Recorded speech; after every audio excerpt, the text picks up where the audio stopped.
It's the Love of the Game podcast. We back in the building. We live. We in this thing. Hold on, wait. Man, it's been a long day, Dre. You already got to drink some water. What's going on? Hey, man, that's what type of day this is gonna be, dog. That's how it's gonna go down today. You notice he had his microphone in a couple shows. He had the technical difficulties. Hey, Bryce, I'm telling you, don't start, dog. Your bandwidth, Bryce. Don't start. Hey, oh shit, Bryce ain't moving. Your rattle, Bryce. Hey, it get by 8:08. Bryce gonna shut down. Bryce gonna start doing the robot. He already put his Hey, we know what time it is. But hey, man, as always, this is season 2, which we haven't said in a long time. This is episode 18 of season 2. Bryce's mouth is still moving. Bryce, we can't hear you, dog. Get that mouth. I'm at Bryce in the building. I don't know if Bryce is really in the building, but at least his hologram is in the building right now. Hey, now we got Kurt Franklin in the building. Oh, hey, Lock's haircut is in the building. Lock haircut in here. Huff in here. Hey, man, I had to pick my hair out, man, because I be messing with Andre. Says all his hair gone. So proud of it, man. Hey, I'm back. Don't start that Kurt Franklin crap again, man. Hey, man, Huff is in here. 805 Prize on, and as always, there are no suckers in our circle. That's how we get down every single week. Just the best guests, some of the best coaches in the country on this show. And we got one of our own, Andre Morgan, MTSU, Mr. Blue Raider. What's good? The blackest one. Appreciate that. Hey, seriously, thanks for having me on. I really appreciate it. Hey, man, I just want to shout out real quick before we get started, man. All of our listeners all across the country, we love you, appreciate you. Make sure you go like, subscribe to YouTube channel, turn your notifications on every time we go live. You may get some special content. I am working on something. We're going to give you more content. I'm working on something. Lock that eye. Hold on. But here's the thing. We record Thursday, twice on Sunday, and then next. Hey. Another one. Hey, man, you gotta give the streets what they want. Gotta please. Just a mad dance or something like. Look, but listen, if you don't like and subscribe on our YouTube channel and turn your notifications on, you may not get it because I'm not gonna announce it. I'm just gonna come with it. We're not gonna market it. I'm gonna start. Hey, man. This gonna drop like how a new Jay-Z album would drop. This is gonna drop in the middle of the night, dog. Y'all gotta be there to go get it. You gotta be there to go get it. Who's this man? A man with no Right, dick. you gonna be there. wow. This is going. Hey, see, Lock. I'll be there. Just let me know when. Hey, you started. Lock, it was gonna be your show, dog. See, now. We gotta change the roles now. Passing the rock no more. He's not passing the rock anymore. Yeah, we gotta renew Lock contract now.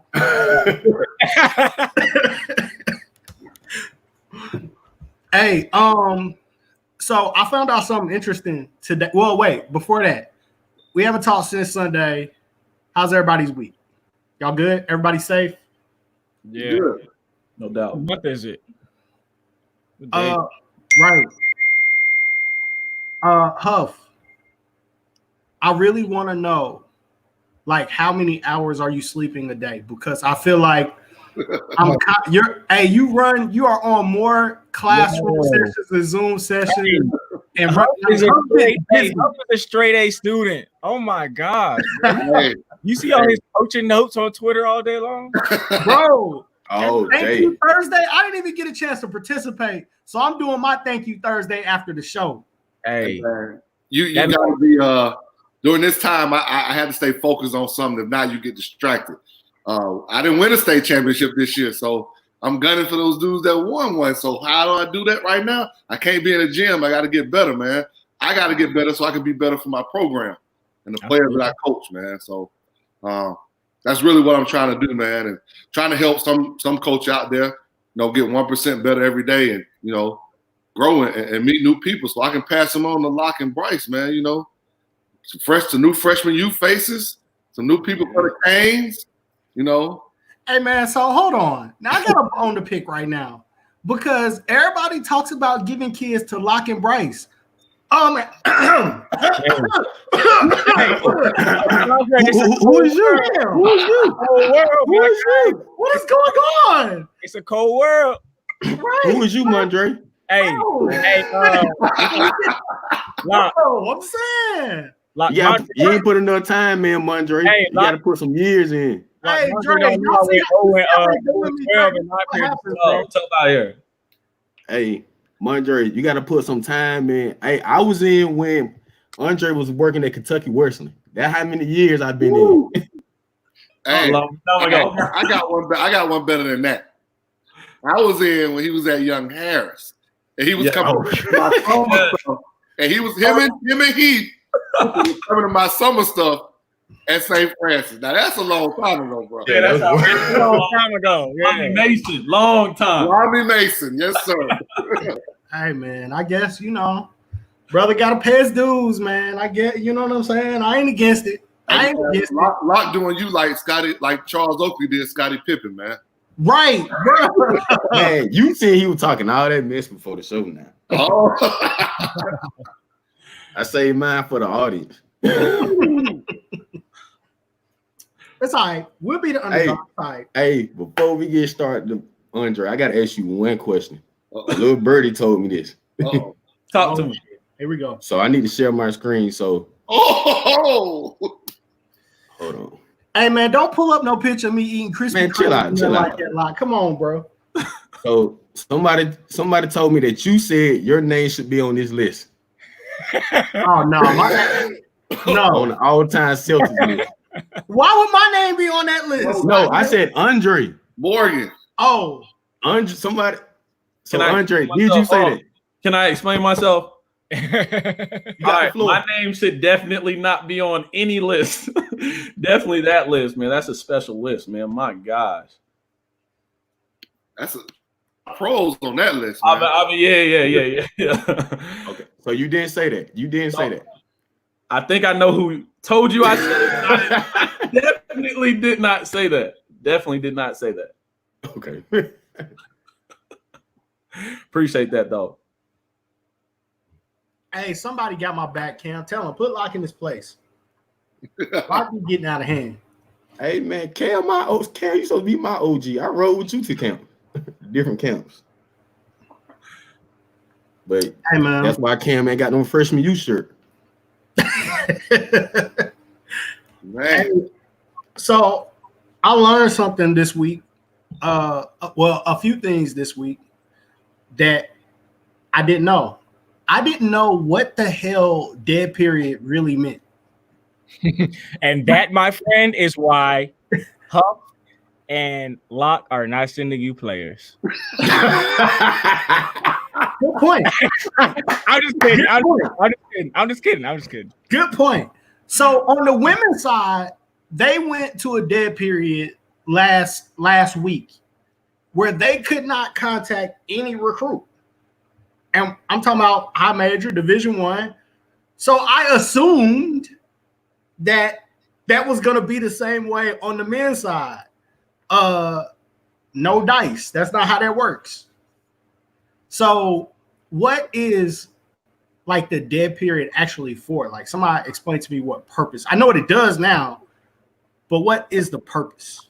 Andre, You got him, Bryce, or you want me to get You got it. I'm gonna let you handle that. All right. The dead period for the most part means we can't go off campus and guys can't come on campus. And so there's no unofficial visits, no official visits. There's no in-home visits from us as a staff. No, evaluating the camp, a prospect, at his high school, junior college, etc. Got you. So I just know things got quiet a little bit Yeah. And then Monday hit, boy. Hey, Monday hit. It was a wave. Offers everywhere, bro. Do y'all? I know y'all not coordinating that. It was like, hey, everybody's gonna offer on Monday and Tuesday. What happened? Man, honestly, I tell people Y'all got bored all the time. I tell people this all the time. Recruiting makes no sense. So if you try, I promise, man, it makes absolutely no sense. So if you try to make sense of it, you'll really just confuse yourself. I have no clue why. A lot of times it happens like that. A couple of days, it seems like everybody's getting offers, and then it goes a week or two where there's limited activity. So Mondre, you were confused with the virtual aspect of that, though, right? It wasn't just the virtual aspect. It was like there's a dead period, there's a quiet period. Yeah. There's like, you know what I mean? I think I was confused by those two things. Like, and what the purpose was. Is it, to make sure guys is focused on a team? Like, is there some kind of hidden thing that's going on with recruiting that I don't understand that's correlated? But I saw a bunch of offers going out. Yeah. Yeah, there's questions. What's the quiet period? I know what it was for the women. On the women's side, it was basically like boom, like a curtain, like from the May 4th to like the May 11th or something crazy like that, where they couldn't make any contact with a recruit at all. Yeah. During the quiet period, like the prospects are actually allowed to come to our campus, and take official visits, unofficial visits, and whatnot. They're not allowed to do it during the dead period. That's where, that's a big no-no. Gotcha. Yeah. Okay. I wasn't trying to put nobody on blast, man. I just didn't know. We got you. I think Heritage Coach at first thought I was trying to put them out there like that. I really wasn't. Like, I'm asking an honest question. That's Emmanuel Quickly and what's the other one that he called the other one? I don't know about these comparisons. I like both kids. Oh, to my Devin. I'm just saying he always compares them to Emmanuel Quickly and somebody else. It's Devin Vessel. Yeah, he always tweets that out. So, Andre, how you feel not making the 40 for 40 list of coaches? Yeah, who made that list? ESPN need to get, man, they tripping. I see y'all not gonna waste no time. Okay. Oh, I got my boy. This is my boy. He already knew what was happening. All right. He already knew what was happening tonight. All right. So is that a real question, Locke? I'm looking at the list now. Okay. You coached under Wes Miller, and I'm just looking at it like, dang, how they don't got my boy on the list? Well, that list. Those guys are. They're all phenomenal coaches. I know a lot of those guys, and they've earned their way onto that list. I think a lot of guys got left off that I know personally that do as good, if not, a better job. And so, I love that list. Great list. But they may have missed a few. I don't think Coach Penny was on the list either at all. Yeah, that's in my opinion, he was honorable mention, right? We agree. Penny should be on the list. I think he's a phenomenal young coach. He's doing a great job at Tennessee State. I think they're bound to do some really special. I think Penny was like honorable mention. He was honorable mention. Yeah, he was honorable mention. It's some since we're going here, it was some coaches on the list that I was like, can you say them? They pay the most, but are they the best coaches? Let's talk about it. Are we we're going there? Every list is subjective. Every list is subjective. That's ESPN though. We watched the scheme and Will Wade was on the list. But okay. Andre, how would you rank yourself? Look at Will Wade's track record now. He won at Chattanooga. He won at VCU. All right, I'm gonna let it go. He getting. I'm being honest, like so. They'll do. I don't know. I can't say that. See, Andre Boy, I can't say that. I can't say that. I got a better question. I got a better question. Andre, how do you rank yourself as one of the recruiters in Georgia? Like, as one of the top recruit, all the people that recruit out of Georgia, how do you rank yourself? Isaiah Miller just got Elijah King. You got Christian Foster. Yep, Christian. Yep. Who else you got? How do you rank yourself? I mean, too. I mean this. I really mean this. Those guys that we've been able to recruit, I mean, it's our staff, man. You know, we've got at Middle Tennessee State, I promise you, we have an unbelievable staff from, you know, obviously my head coach, Nick McDevitt. He's phenomenal. Probably the most likable guy in the country, I promise. Sean Dixon, Wes Long, Logan Johnson. You know, I've really been blessed to work on really good staffs. And to answer your question, Locke, it's a lot easier to get good players when you have a really good staff. Yeah. Hey, Dre, I'm gonna let you get your shit off. I'm gonna let you be humble and all that. Because I know they watching, dog. So I'm gonna let you get that off. I didn't even want to interrupt you while you was getting that off. You know what I'm saying? But come on, man. Like, oh man. Like, you played basketball here in Georgia. Come back, you still recruit out of Georgia, and you're successful at it.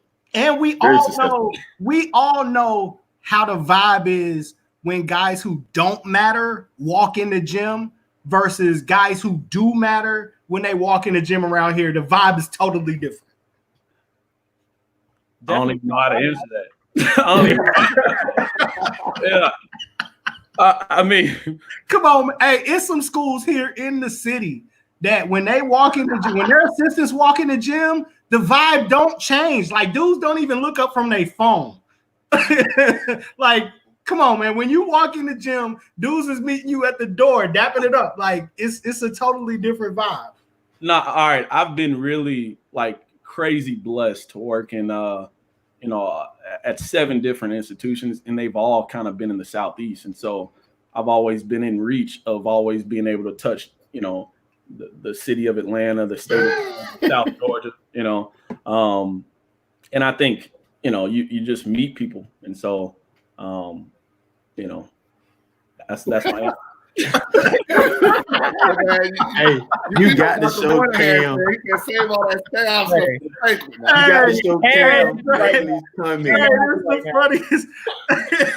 Moynihan telling you, hey, man, number one, save all that staff stuff for the banquet, dog. That's a good picture, dog. You know what the deal is. Cam said we want the real. Hey, this Georgia now, dog. All right. The real bringing that heat to you now. I love working at Middle Tennessee State because I do feel like this is a place where we can recruit anybody. And so I like that challenge. You know, I think the state of Georgia has the best talent in the country. And so, ooh, big statement. Okay. I'm going to stand firm on it too. You know, the state of Georgia is unbelievable. Year in and year out, you know, no offense to the Texas, you know, the Calis, DC area, DMV, but you know, the state of Georgia is where it's at. Now, Dre, you talking about the state of Georgia. You talked about, you know, you've been around the Southeast. You worked for some dudes now, some great dudes like Pete Herman, Happy Osborne, Jared Haas, who's now at Stanford, Wes Miller, your current boss. How is it, Chuck Drizel? Like, how is it working for all these dudes, man? You work with some high level dudes. Man, A+ student, man. Huh? I said, Huff is you an A+ student. A+. Hey, I know my stuff, Bryce. I know my stuff now. You study on the flashcards before you came. Hey, y'all wild, bro. No, you know what, man, it's again, man, I've just been so fortunate because you know, my first job was with Pete Herman. I mean, and he was coming off a tough deal where they were let go at the University of Georgia, and he took a chance on a startup program. And you're talking about a guy who, you know, coached in the Elite Eight and coached one of the 50 greatest players of all time in David Robinson. And so that was my first boss. And then I've been able to kind of be with, you know, phenomenal guys from there. And, you know, again, to kind of answer your question, Locke, That's how you get good players. Get around some good people. Oh, good deal. Good deal. So you played here. You've been around this area for a long time. Oh, let's talk about playing now. We finna bring the heat now. Go ahead. Gonna get out of here without me bringing this heat to him. You don't like we talk about transfers. Andre Morgan's one of the biggest transfers back in the day. Where'd he go? Let's talk about it. Let's talk about it now. Hey, he's Trey, I I saw that. I looked it up. I saw it, but I wasn't even gonna bring it to you, dog. You see how Lock and Huff doing you, dog? I love it though. I love it. So can I plead the fifth on that one? Nah, you know what? I'm like one of the, I don't know. I'm one of the maybe few coaches out there. I love the possibility of guys being able to transfer and not have to sit out. Because like you said, Huff, I was a transfer. And, you know, everybody has a different reason for looking for a different opportunity. And so. And they on Alfonso said you was in the transfer portal before it was cool. You was the trailblazer of the transfer portal. Oh man. He was a trailblazer. It's all your fault. Love you, Rob. And now Huff bandwidth over there. Huff, you right. Turning to Darth Vader over there, bro. Hey, Huff be having his days. I think Mondre and Locke had the best bandwidth out of everybody. You know what I'm saying? IT guys. That's IT guys. We don't call no help desk. We call ourselves. But coach, you so play here. Yep. I mean, I'll leave the transfer stuff alone, but you've been around you've been around Georgia basketball for a long time. Yep. You've been able to recruit guys from here, and you've seen basketball change and grow. Can you just tell us about like how do you feel like the basketball scene has changed over the time that you've been around it, and what you think about it? Well, let me start from the beginning. I moved here for the 8th grade from Texas, and obviously Texas, phenomenal basketball, football, great athletic state, really. I come to Georgia and I had no clue about Georgia basketball. And so my dad, he decides to put me on this AAU team, the Atlanta Celtics. And the older group was, Dwight Howard, Josh Smith, Randolph Morris, and the names go on from there. And so that in itself kind of opened my eyes. I was like, dang, these dudes can really play. And so when I was in Gwinnett County, kind of coming up, I went to Buford High School, but you had Lewis Williams around the corner dropping 50 as a freshman, which was insane. And, the energy, the excitement throughout the entire city, it was real, and so that was kind of my introduction.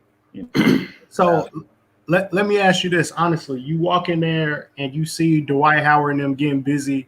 I'm assuming, were you before Javaris Critton or after? I was right before him. Right before. So you see how these dudes is getting busy. Was you shook at first? Man, hell yeah. I mean, I'm gonna be real. Like, I thought I was good. Like every 8th, 9th grader does, and then they put you on the floor with a dude who's 7 foot, and you're like, oh, Dwight Howard was I don't know if you all remember him, but he was the real deal in high school. Yeah. And then they had another 7-footer right beside him, and Randolph Morris. He was top 10 player in the country. Yeah. And then you threw probably the most talented dude of them all in Josh Smith. And, they had Dwayne Day. They had dudes coming off the bench that, unless you're a real Georgia hoop head, then like Montavious Waters. Say it again. Montavious Waters. Man, yeah. It was crazy. The amount of talent just on that team alone. And a lot of people don't understand back then it wasn't like, there weren't 25 AAU teams in the state of Georgia. It was basically the Georgia Stars, the Atlanta Celtics, the Georgia Hawks, and the Smyrna Stars. Georgia. Who am I forgetting? Team Georgia. Team Georgia. Yeah. They had one. They had one too. Yeah, Team Georgia. Team Georgia Hawks. That's what they call. But I mean, you had like all these players in the state of Georgia on these few teams, and so it was crazy. So are you saying are you basically saying that the Atlanta Celtics is the best AAU program ever? It sounds like he's saying that. Sounds like you're saying that. Debate, like Sean posted that edit and that debate. Lock, let's show the edit again. Lock, let's put the edit up again before you answer. Lock, give me the edit. Go full screen. And I definitely, if they're not the best, they might be 2 or 3. I think I got a good answer to that one. I got you, Bryce. Go full screen with it, Lock. Hold on. Man, they want me to open it with all this other stuff. You had to have it downloaded. Come on, bro. I hope you don't got nothing crazy on your screen. I thought Lock had it ready. Ooh, Kobe Simmons. I forgot. Hold on. Joe Johnson played with the Celtics too? Man. Hey, so I've been hearing. I don't know what y'all been hearing, but some of these names they said, like Joe Johnson may play a tournament too. But yeah. Hey, but let's go over this list though, real quick. Derek Favors, Deion Glover, Amari Stoudemire. That's the one I didn't know. Like they must have flew him in. Where Amari from? He's from Florida. Never mind. He could have drove. Dwight Howard, Josh Smith, Jordan Adams, Javaris Crittenton, Desaga Diop. Word. Tony Douglas. Hey man, Randolph Morris is in small print. That is disrespectful because Randolph Morris was a killer in high school when he was playing. Yeah, Randolph Morris was tough. Shoot, Jarnell Stokes was. Man. Hey, dog, I'm going to tell you my favorite player on this whole list, to be real, Andrew Gallup. Shaq Boogie. We don't talk about Shaq Goodwin like that either. Boogie. Facts. Man. So is that the best AAU team of all time? All right. This is my answer. All right. I think there's like probably a handful of AU teams that are just crazy elite, and there's no question Atlanta Celtics are out there. You know, there's no question in my mind. But like, there's like a couple super teams that, you know, like the Riverside Hawks. Like, there's a couple teams that, you know, a lot of people don't remember, you know, don't really talk about as much anymore. But you know, the Houston Hughes, like the unbelievable teams, man. Like, there's a couple elite teams, and I think the Celtics, you know, in my opinion, they're definitely at the forefront there. When they start breaking that whole argument down, the thing that I have to shout out to the Celtics and really salute them was the doggone longevity. Yeah. When you're relevant decade after decade after decade, and then you talk about the team that they was putting together for this year, like like you really got to give them a lot of credit. And I know that, you know, the Compton Magic, and there's a lot of other organizations, each one, the Night Riders, like there's a lot of other organizations that are playing really good basketball right now. But like you go, you know, 2020, the Celtics are good. 2010, they're good. 2000, they're good. The 90s, they're good. Like, yeah, they've been good every year. Yeah. Like, that's tough, man. That's really tough to do. What about the Georgia Stars? We don't want to talk about the Stars. I didn't even play for the Stars. Andre doesn't like the Georgia Stars. Mondre doesn't like the Georgia Stars? Why? Why doesn't Mondre like them? I don't know. I'm not going to get into that. The Georgia Stars don't move me. I don't feel one way or another about the Stars. That was Locke that called that out. That wasn't me. That was Locke that had smoke for the Stars. I called out the coach. I think the Stars have, of course the Stars have had talent. I think it just is, it fluctuates. Like Locke was the one trying to drop the pen. There you go. Blame everything on the South Georgia guy. No, I don't feel any way about the Stars. I mean, now I will say this though, and I have a player that I think he played for the Georgia Stars. He may not have though. Georgia Stars usually have 3 teams on each age group, so yeah. Man. But I have a player that I'm gonna highlight later that I thought played for them, but I'm not. He may not have. So, Andre, you played for a shoe team, but most of your players you recruit play on independent teams. Oh, I did my research. Hey, he's in McEachern. He's in McEachern on ESPN Court. So, what it is about the independent teams or kids that play for independent teams that you like? I think each one of those guys, you can start with a guy like, Isaiah Miller, Christian Fussell, signed with us this past year. I think they just got it out the mud, and I got a ton of respect for dudes who create their own path. And, they may have first couple of games, they got like 1, 2, 3 coaches watching them. I want to be the first ones, one of the first ones at least to try to see them. And so, I think, my man Sean Williams on the Radar Hoops does probably, if not the best job in the country, one of the best jobs running those independent events. And so I think it's a great avenue to go. I think I've always found it hard to describe to people who have never been to an On the Radar event. They have no idea what that is like. Yeah. Being at an On the Radar event. Yeah, because people think that coaches only show up to shoe circuit events. Like, right. It's legit, like, especially July, back when July was July,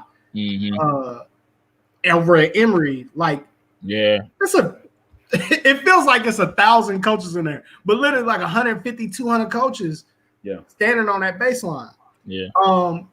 What is that experience like? Like, looking around, are you trying to stand in the middle so they can't tell which court you really watching? Like, what's how you rocking?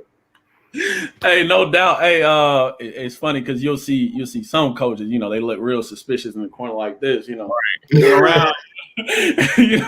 That's sometimes me, because you ran up on something, maybe a lot of people didn't see it at that point, but at Shun's events, man, at some point them kids are gonna get seen, man. He does such a good job of just getting dudes in the building, and it's across the country. It's not just Southeastern teams, and so what's been crazy for me is to see kind of the evolution of how events didn't even used to be in the state of Georgia, and so now we got the best independent events in Georgia. We got Under Armour, we got Nike in the state of Georgia.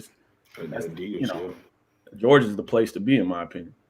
Dre, let me ask you this. How much, and this is for parents and players out there, how much background research do you do on kids? Like, do you vet those kids that you're recruiting, and how much vetting goes on? I think a lot of times players and parents miss out on that part. I mean, I can't tell you how many people I talk to about, a certain prospect. I mean, it's countless, really, because it's such an important decision. I try to find out any and every information there is to know about, really the kid and also the parents, because I think it's important to know that, like, when you sign a kid, you're also signing his parents. Like, it's a package deal. We in this together. They're a part of the family as well. Hey, and it's funny because Andre will call you because he don't call me about some kids. I'm like, man, I know you know something. I'm like, Andre, I don't know nothing. He's like, you know something. I don't see you with the kid. It's wild, man. And I always tell prospects this, like, somebody is always watching you, man. Like, I heard it when I was growing up. I was like, yeah, whatever. But it's true, man. Somebody's always watching, and they're looking for reasons not to, really, invest in you, And so we've got to be extremely choosy in terms of who we invest in. And so I want to know any and everything. Like Locke said, I want to know everything. So what sold you on Isaiah Miller? Because there were a lot of people, for whatever reason, that weren't sold. Let's be Screaming, real. he can't shoot. Oh, he can't shoot. You know what? I saw Isaiah play for the first time actually at On the Radar Hoops event, and I had heard he can really, really play. Man, you gotta say who we play for, man. You can't leave my boy Brad out. Hey, Brad Martin, I apologize. I mean, it was probably, skills. I mean, he wasn't a good player. He was a loud player. Like I heard him the first moment I walked in the gym. I mean, and just his passion for the game, I think it's important. Like he wasn't by far a finished product. Staff at UNCG has done a phenomenal job with him. But at the same time, I think it's all the kid and his mom is phenomenal. And so I was able to kind of get to know him. Fell in love with him, his story, and it worked out pretty well for him. When you're looking at and this might be for kids or parents who are watching, when you're looking at a tough conference USA, like what are you looking at to say this kid can play at this level? He can play in our league. That's a great question. When I try to find a prospect, I want them to be elite at something. I want them to have, I worked with a guy, Tom Tankowitz at UNCG. He would say, they got to have a superpower, right? So I'm always looking for a dude who's like superhuman at one skill. He may not be able to, dribble with his left hand, honestly, but he always finds a way to get to the cup. He's tenacious on the glass. His motor is unbelievable.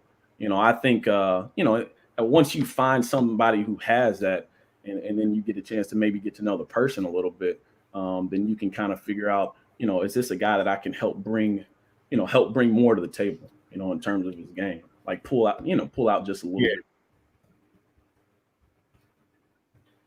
Coach, would you say that your willingness to take a player that may not be a finished product is more so based on your belief that you can actually develop a player versus needing a player that's already a finished product?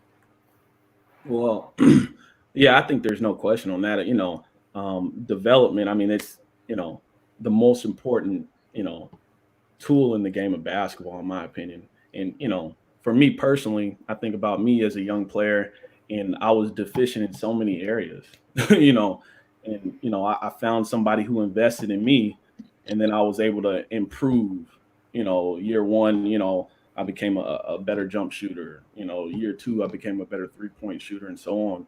And so, I think as long as you find somebody who can invest in you and believes in you as a person, if you have it in you, they'll be able to pull it out. So you talk about that development, Coach. How is this new transfer issue in NCAA, if it passes, how is that going to affect a mid-major like yourself or a low major with the development of kids? Is that going to change how they recruit? Is that going to change the high school athlete and how they're valued? I think there's so much unknown because it's something new, right? I think it still goes back to the people. People want to be around people who invest in them. And so if you can convince a kid and show him, not just the first couple of weeks he's on campus, but consistently show him that, hey, I'm here to invest in you, on the court and also off the court, then I think you may still have guys transfer for whatever reason, but at the same time, I think you'll still be able to have a program where you have consistency and you see the development piece kind of, translate, into wins and, individual success on the floor. So let's keep it all the way 100 now. Low major programs. Will they become like a G League for high major programs? I think it's going to be tough. You got to treat your guys right, man. I think especially in the recruiting process, you got to be, forthright and honest. You can't tell, Billy, hey, look, man, you're going to play 25 minutes a game. And then you tell Johnny, hey, you gonna play 25 minutes a game, and then they get on campus. Hey, what do he tell you? Guys talk, and so if you're transparent, honest, and you continue to be transparent and honest throughout a freshman year, a sophomore year, then hopefully at the end of the day you'll be able to kind of negate guys leaving your program. But it may be a circus. I don't know. Mark Edwards actually coming to your head, bro. Hey, it ain't on his head. Mark Edwards said, Andre, you transfer more than the kids. Hey, Mark Edwards, I love you. Hey, man, Mark, a brother can't go get a new job. He's 100% right. That's why it's wild. Man, I'm glad he said it, because coaches can leave without penalty. And so we're over here telling, the kids that they need to sit out, I'm glad this came up. So here we go. Let's get going, Don. Hey, you know what I was ready for, Huff. You already know where I'm going. I know it's a hot topic, man, but, in my opinion, let guys transfer, man. If we're really in this for the kids, then why would you hold a kid back from doing what's best for him and maybe his family? Hey, man, you better give Mark Edwards that steak dinner. That's all I'm saying. Yeah, Mark asking for a steak dinner and no more kids. So we have some interesting topic going on in the group chat, man, and I want to pull you into this. Okay. So, new coaching staff comes into a university. There are players that are existing on that roster. We all know what happens. Yeah. There's typically a lot of turnover. Yeah. Should a university or should a new coaching staff, if the kid says that he wants to be there, academic reasons, or just wants to fight it out, should the coaching staff, I ain't even gonna ask that question. I ain't gonna bait it like that. I ain't gonna do you like that, Greg. I'm gonna ask the question like this. Tell me, you've been a part of a lot of coaching staffs. When you have a new coaching staff that's coming in, what are you thinking? What's your thought? Is it evaluating the current roster? Is it we got to hurry up and get our guys in here? What are your thoughts on how it's happening? No, I think it's all about the people that you currently have in your organization. I think recruiting is a crucial piece for a program becoming what they need to become or want to become. And nothing like you can't just break it all the way down, because you may have the pieces in front of you, you just don't know them. And so, for me personally, the new staffs that I've been on, we've been able to kind of, take time to get to know, the players that we don't know, kind of, like it was when we were here at Middle Tennessee. We didn't have, a mass exodus of guys, who we just didn't want on our team. Now, guys did transfer, guys did leave. I mean, you can look it up. We had 5 of them, but they transferred for different reasons. It wasn't, the staff coming in and kind of giving them a little bit. Hey, Mark said he's blocking all kids. What? It's a high level tweet, a tweet from a high level AAU grassroots affiliated person. Would that make you pick up the phone? Is what Dre wanted to ask. No doubt. I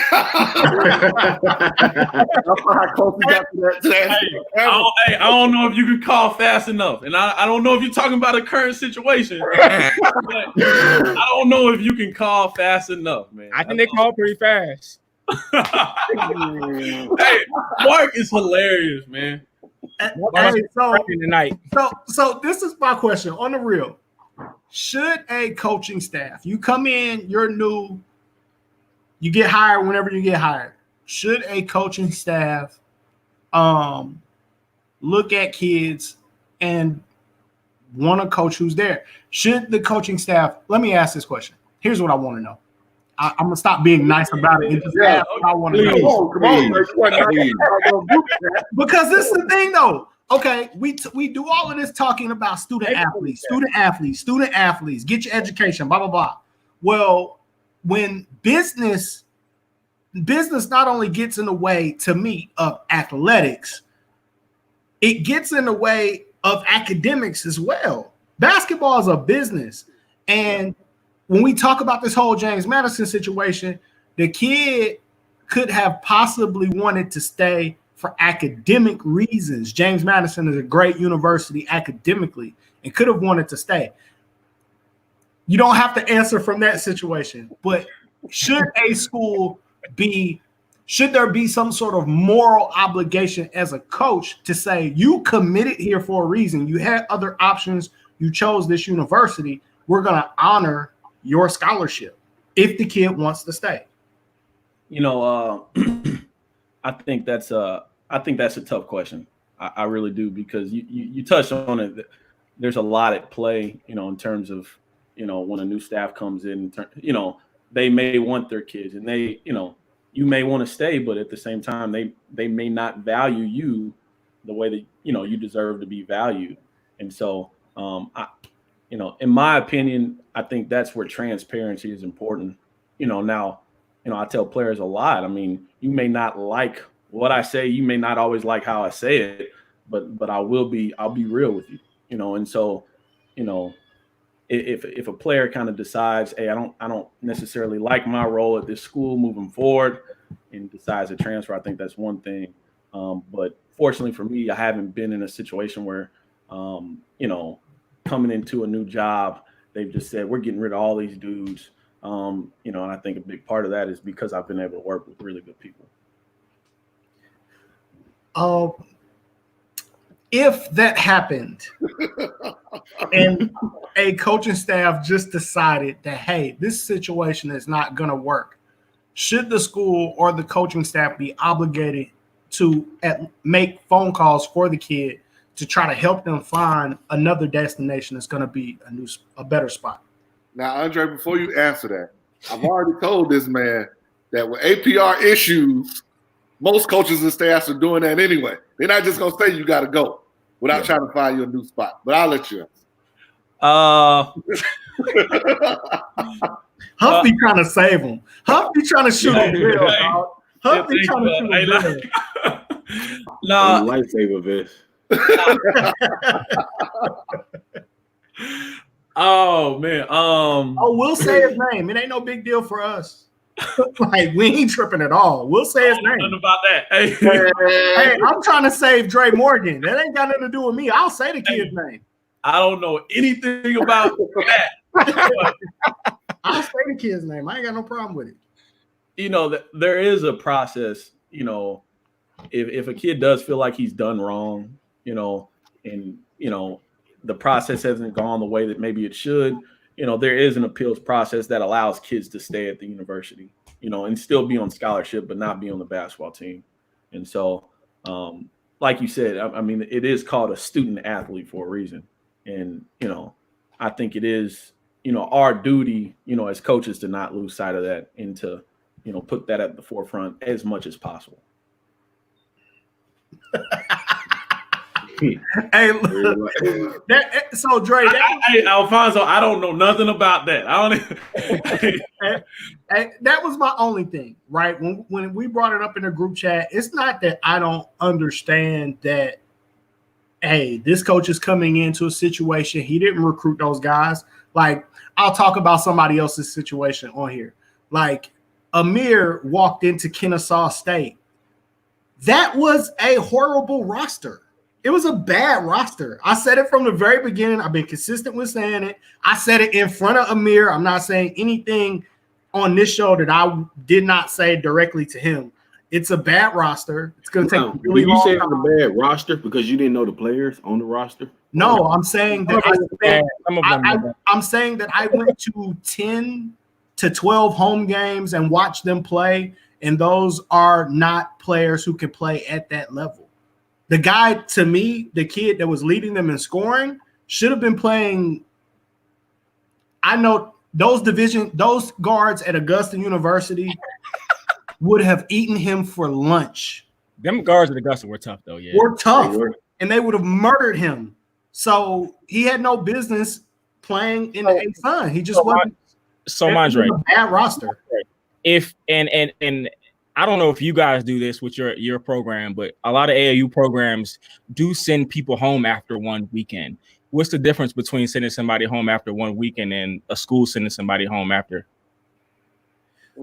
I know should have played basketball. Giving some people a pink slip after a weekend. That you got to go, bro. You just can't. So I've never done that. Now, I can understand situations where I might, if you're here and you haven't paid, and you're playing with us, you can go. Because there's nothing tangible holding us to that. You can go find you another team. But if a parent has paid me money, I'm not going to kick them off the team. I'm going to try to make it work. Now, you may not like your minutes. When you get to 17U and you're playing on court 1 and a dude can't cut it, he can't get it done, you going to keep him on the roster? He may not like his minutes. I'm going to let you cut yourself. He ain't going to play. Then you may not like your minutes, but I can let you cut yourself. I ain't gotta, necessarily tell you to go home, but you not just going for me. And I know that kid that you talking about. You not just, no, I don't talk about anybody. Oh, okay. I'm just saying you're not, if you can't compete at this level and you've paid to be here, then I'm gonna have that conversation with your parent and say, hey man, I don't think your kid is good enough. Now, here we got these extra workout sessions. Maybe I can send you to this trainer. I can send you to Mark, try to help you get explosive. I can send you, wherever to try to help you. But, you may not like your minutes over here. So, if you need us to make some phone calls for you and it's somewhere else that you could be, I'll try to help you. But that's my motto. I'll let you cut yourself before I cut you. So do you think that's what colleges should do?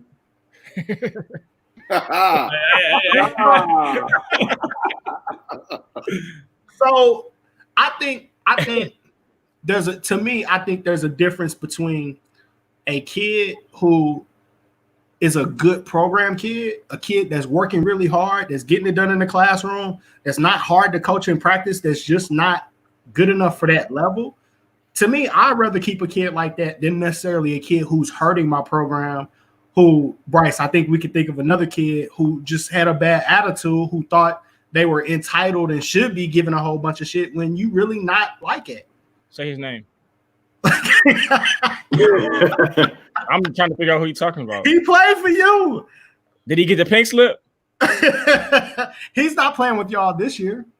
He played for you before. But my thing, and we can move on.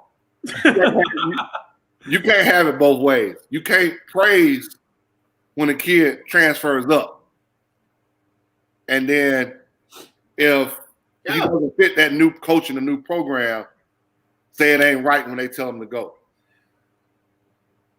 Hey, that's a great point, Coach Huff. Like, it got to be both ways. You got to play let's be real now. Yeah, I'm. So my thing is, just like I don't always believe that coaches have to transfer up, I don't think kids have to either. Right. Like, Coach, I've been on guys about that. Yep. To me, you don't have to leave your mid-major job or your low-major job to go run into the SEC or the ACC thinking that that's what you need to go get it done. Now, if financially you decide to go do that, I'm cool. But I watched Louisville start in the old Metro Conference and build a program. I mean, we sat here and just watched Gonzaga build a program out of nothing, and their conference sucks. I didn't say that, but let me say this. Let me rewind that. That's not fair. That's not fair. That's not right. Sorry, St. Mary's. I love you guys. I watch y'all all the time. It's good basketball. BYU too. But Gonzaga is now a powerhouse. That is not a powerhouse conference. They're getting all their strength of schedule outside of conference. Am I lying? Am I lying? Okay, nobody wants to say that. Like people can see rankings and RPI, like that exists. Yeah, I don't watch that basketball. I wish I could stay up that late. I'm usually asleep by the time that. Yeah. Watch a highlight. Hey, so I would like love to watch it, but I'm usually asleep. the one I thing, like BYU too, coach. I shot too early. That's saying that they suck was not. That's a reach. That's not right. But I'm just saying that the majority of their strength of schedule, the guys that have good RPI, the wins that are getting them into the tournament are not happening inside of their conference. That's all I'm saying. So to me, you can build it. Why not stay? To the kid, if you getting busy and you going crazy and your coach loves you and they letting you get off like that. what does getting Okay. off? What does getting So- off mean? So I'm ask you this. What getting off to you may mean something totally different than what the coach wants. You may be the sniper that Penny Collins was talking about, man. Oh, you ain't your name the sniper. You the sniper. I feel like I can't say nothing. Yeah, let me ask you this. Am I Let me ask you testifying? this. Did Christian Keeling make a bad move in North Carolina? How could that be? Well, Yes. how? This is what we're talking about. Didn't he play? They didn't win. Was that his fault? They didn't win? He was getting buckets at Charleston Southern. No, Charleston. He went as a grad transfer, right? He was a Charleston, grad Charleston. transfer. Yeah. So I mean, I'm just saying it don't always work out. It don't. You know, for the grad transfers, I feel like that's a little bit different. We're talking about basketball with the kid, but with grad transfers, it's a little bit different. You could be transferring to somewhere, you know, the school that you chose may had your undergrad, but then you may need to go somewhere else for grad school. Like, I understand that. But we know that we're making basketball decisions when we do that. We ain't. I had to stay quiet during that segment. There was too many names being dropped on that time. I agree. Those connects matter. Those connections matter. But no, I love builders, man. I love builders. Okay, you love builders, so let's keep it 100. You love builders, but you don't want a coach to come in and get the right type of players. And if he doesn't do that, he's gonna be gone in 3 years. No, I don't like us as adults to be hypocritical. That's all. I'm just trying to keep us on the line. Like, college basketball is big business, and we all know it. Like, I mean, look, Dre is comfortable over there, man. They treating Dre good back there, bro. Hey, he's smiling hard. Dre, let's smile like for a minute. Like, it's being a Blue Raider is pretty cool, is it not? Being a Blue Raider is great. Hey, I love the Blue Raiders. So I feel like all Dre's bills is paid. Like he's so it's a lot of business. You living good. You know what I'm saying? Everybody in the house eating right. Like Dre probably got like 4 or 5 different types of cereal on top of that fridge. You know you living good. Hey, anytime you cross the 3-box range and you get more than 3 boxes, you living great. Dre probably got Fruity Pebbles and Cocoa Puffs up there. We're Frosted Flakes. Look, he eats Special K when he's feeling real. You know what I'm saying? The Morgans are blessed, man. Hey, The Morgans are blessed. We so- blessed for it.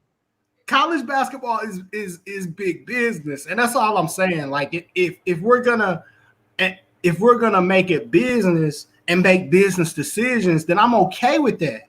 But let's call it a business. Let's not continue to call it pure amateurism, because that's not what we're not dealing with something that's purely amateur. Because there are highly paid and highly skilled professionals that are coaching and training and all this other kind of stuff. Like, let's get the line. Let's get the line where it should be. Which brings up another cool topic that I wanted to talk to Dre about too. That is true. I don't think the Blue Buds would not be allowed. What I think is gonna happen is that there'll probably be a league within leagues, because the guys that have a whole lot of money are gonna be able to operate in a way that guys that don't or aren't as creative with that money won't be. Which brings me to the next topic, though. That's a good thought. That would, if basically, for the people who are listening on SoundCloud, Can't Lose basically posted and said, if hypocrites aren't allowed, then no blue bloods, NCAA, and wealthy alumni will be eliminated. I don't necessarily think any of that will be eliminated. I think college basketball should be run like a free market. And I feel like we're getting closer to that. Now, Dre, I believe the rule is in place, or the vote is coming soon, where image and likeness is going to be something that guys can market themselves off of. Yeah. Is that in place or close? It's not in place yet. I think that it will be in place hopefully by January. So do you guys know, and if you don't, it's fine, but do you guys know what that may look like if it gets put in place, like what you will be allowed to do or tell them that they can do? No, that's a good question. From what I understand right now, obviously the rule is not in place. And so once it is in place, my understanding of the rule is that a prospect will have the freedom to go, be sponsored by, company A, company B. It can't be at the school's direction. And so we as coaches can't set up for, Johnny to be on a billboard, on several billboards throughout the city to help pay him for being, at Middle Tennessee State University.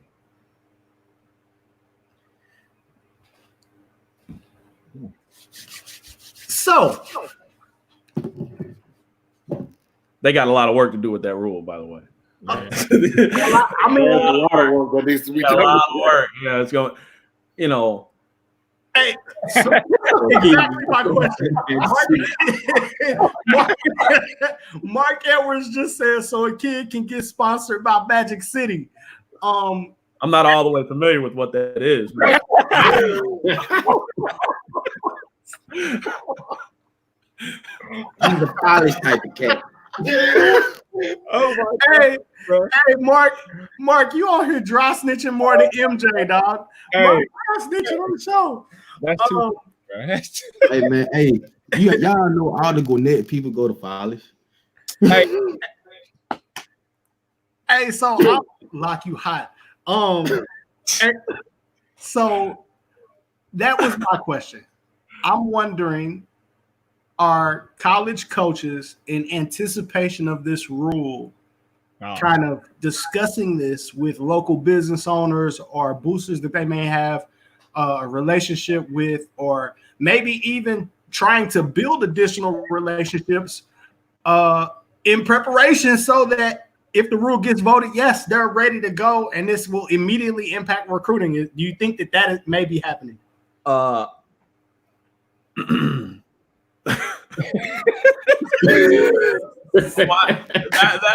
would be against the rules, Mondre. And so I would hope that's not the case. I didn't know that. Yeah, I would hope that's not the case. That would be against NCAA rules, and the rule ain't even in place. That wouldn't be all the way right. I'm just saying. Hey, Mark is wilding. Mark Wilder. Hey, don't put him out there, Mark. Hey, I love Mark. That is We go way back, Mark. Don't put it out there, Mark. Somebody might hack your iCloud, bro. Oh man. No, that I just wonder. Mark is wilding. I'm assuming, Mark, that it's gonna be open season. Like I'm even imagining that this is going further than that. Like I'm imagining that schools have a great telecommunications department, and it's like, yo, we're gonna use this department at our university to help you grow your YouTube channel, or to help do a documentary on you while you're here. And that player is going to own that content and be able to profit off of that content while he's doing what he would be doing on a regular basis anyway. Like, there's all different kind of ways that you could go with this. And any coaches watching this, if you guys want to hire me as a special consultant, I'm available to help you think of ideas and ways that you can help kids with this. I just thought of that on the fly, but I am game for real. Can I say something though about that rule? Because I think it is, I don't know how they're going to figure it out.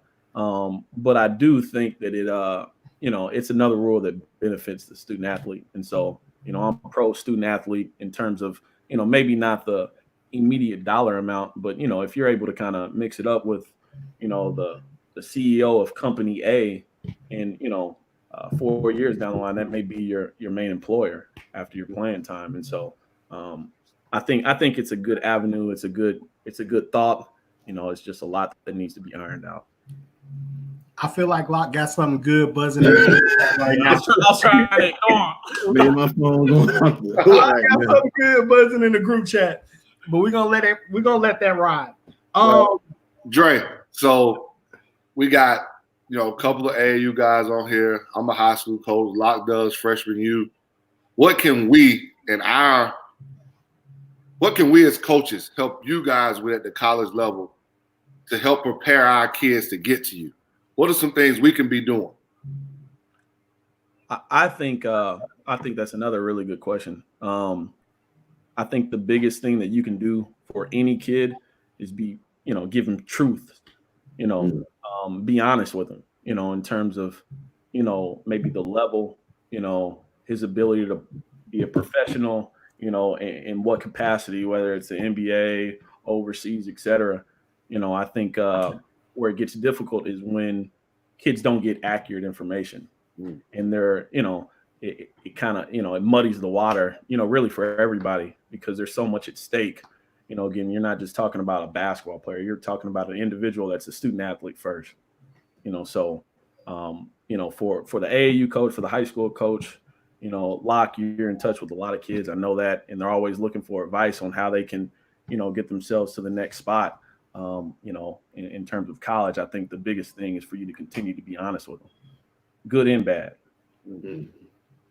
And to piggyback on that a little bit more, we're truthful with them, skill level wise. Like, what do they need when they get to you? Like, I think there are a lot of people that are listening right now that don't understand what a college player needs to have to be able to play at your level. Yeah. That's another really good question. I think for me personally, what I look for, I think, the ability to dribble, pass, and shoot is essential. Like, you've got to have that. And I think probably even in front of that, with today's athlete, today's player, because everybody's so skilled, is your ability to have a motor. Everybody talks about, does this kid have a motor? I think that's a skill set nowadays. For whatever reason, it's not a given, with every single kid for them to play consistently hard every time they hit the court, for a workout, for a pickup game, or for a game. And so, those are the three things that I look for first. And obviously, again, the motor, that probably supersedes everything.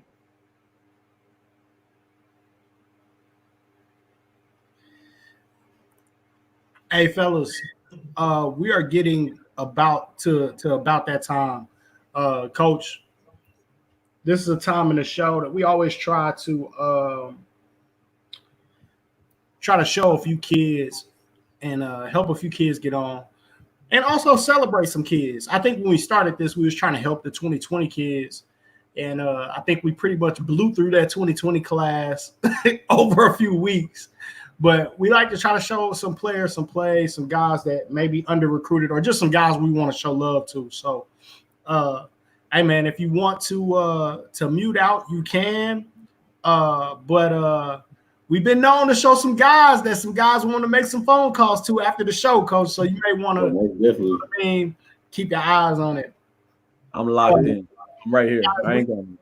We going to the coin toss, man. Who want to go first? I went first last time. Everybody sent their plays in but Lock, so I don't need to send you my stuff. Oh, hey, go ahead, Lock. IT guy. Rock Hey, out. man, see, y'all gotta quit letting Mondre handle y'all like that. Oh, Mondre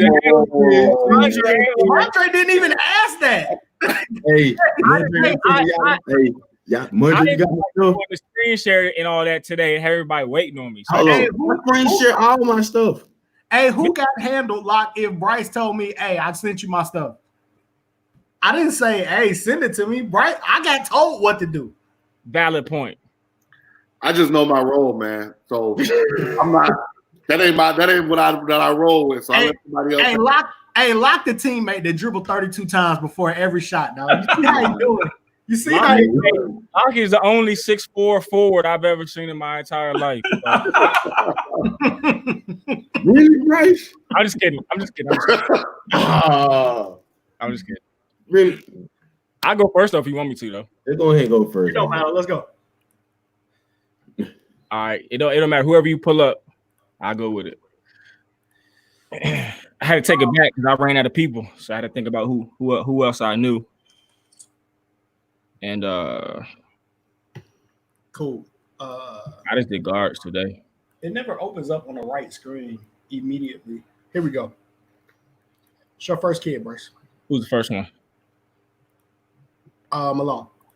Oh yeah, okay. Oh yeah. So the two kids I had I've known for a while. Like Ashton, he played on my team in 8th grade. This is way before Canes and all that stuff. So I hit him up today. I told him I dropped his stuff. So Ashton Malone, I don't even know what grade he's in anymore. But I think, but he can go. In my opinion, I think he's pretty tough point guard. Shoot the ball. 2022 kid. 2022. Okay. Yeah. When I had him, I actually had him. I took a trip out to Vegas when they were in 8th grade, and we went out to Fab 48. It's not a long time ago, but back when they were in 8th grade, I picked him up. So yeah, Ashton got bigger. Yeah, he's strong, man. He's physical too. He's physical. I've always liked Ashton, how hard he plays, sees the floor. Has his shot improved? I mean, I've seen videos. I haven't seen him in person lately, but I mean, I think it has from the videos I've seen. You know, I can't really speak on it too much because I haven't been to any of this TSF games, but I've always liked his game a lot. I watched some of his film. He did get better this year. He's a lot stronger too, though. He had a tough time with MGP earlier in the year, and he really improved, man. He played the MGP post grad team. Yeah, they only have one team. Yeah, they play early. They play MGP early. They own Ashton. Yeah, he's 2022 now. Yeah, he's 20. Yeah, because he started off at what school was that in Gwinnett? He reclassed. He went to TSF. He went to Norcross. He went to Norcross, then he went to Grayson. Nah, the TSF. Okay, but yeah, I like Ashton. And then my other one was another kid that I've known for a while, Devon Cardle. He's at where's Devon at? Tri-Cities. He's at Tri-Cities High School. You showing all your old kids. I couldn't think of nobody else. We've been throwing everybody else out there. I'm not Huff, man. I don't know everybody. I don't know Huff. I don't know coaches at every corner of the state. So Huff got kids everywhere, bro. Everywhere, man. So this Cottle, about 6'1", 6'2", something like that. Nice shot. Hey man, his brother, Simeon. Yeah, they're gonna be good next year, though. They're gonna be real. I mean, again, they're always good. Good system at Tri-Cities High School. So former freshman U kids, Ashton. I think a lot of coaches should go try to hop on Devon now. Ashton and Devon. Yeah. Yep. Good kid, man. All right, y'all ready for me? Go ahead, Locke. All right, it's a kid, JUCO kid out of CVCC, out of Alabama, Jace Johnson. He sent me his stuff last week. Mute that music, Locke. Hey, it looked like it was jumping though. So this kid here got a 3.8 GPA. Can't see. Always like those. I saw this kid's highlights and stuff before somehow. Yeah, he's about 6'4". Do a little bit of everything. Y'all see Lock don't use the point guard, them highlights would have been up. Hey man, I had head and shoulders. Dribble, dribble, dribble, behind the back, hezzy, cross tween, step back. So, Oh my kid. hey man, this is what I can say about you. You know, all that talking. Hamburger, cheeseburger, turkey leg, crab leg, Hey, don't get my fries, bro. with a Diet Coke. But that's Jace Johnson, man. That's the only kid I had to feature today. And we didn't see him. Yeah, we didn't see no highlights. I didn't check it, man. I'm tripping. Nah, we ain't seen nothing, man. That's what I'm saying. Oh man, I'm tripping. Y'all ain't saying anything. Man, what is They're still not showing, bro. I'm finished short. It'll be smooth. you gonna tell us to be smooth? Right. We see he likes baby. I want to play the music, but now it's Jace Johnson out of CVCC, man. He has a 3.8 GPA, about 6'4". Play for a good great head coach, good friend of mine, Ben Hicks.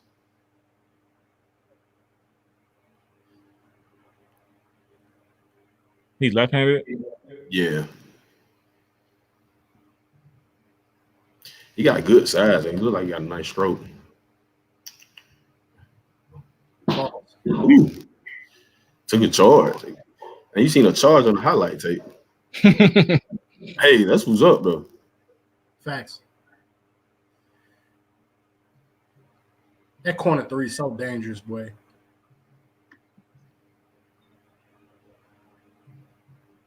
Like, can you say he's getting his associate's degree?